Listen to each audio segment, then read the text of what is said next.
Hindi man sinusuportahan ng majority of Filipino fans, pero nakikipagbardagulan, Gwendolyn Fernoil, maiuuwi na kaya ang pinakamailap na second Blue Crown para sa Pilipinas?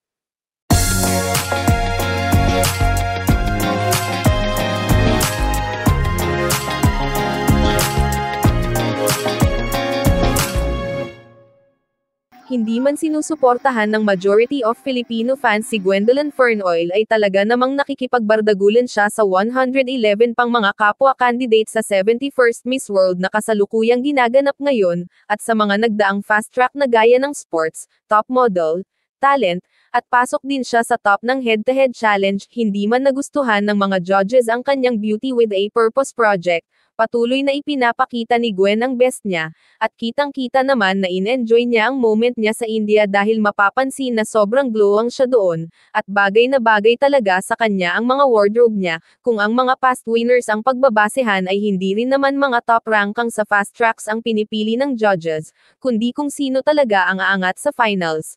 Lalo na at simply beautiful lang ang look ni Gwen, kung inyong mapapansin, mostly ng mga past queens ay simply gorgeous, pa-sweet at may maamong aura gaya ni Megan Young, kaya di rin natin masasabi na wala na talagang pag-asa si Gwen dahil lang sa hindi siya nanalo ng kahit isang fast track. Kung gagalingan niya sa finals ay panigurado na may uuwi niya ang napaka-ailap na second Blue Crown para sa ating bansa. Anong masasabi mo rito?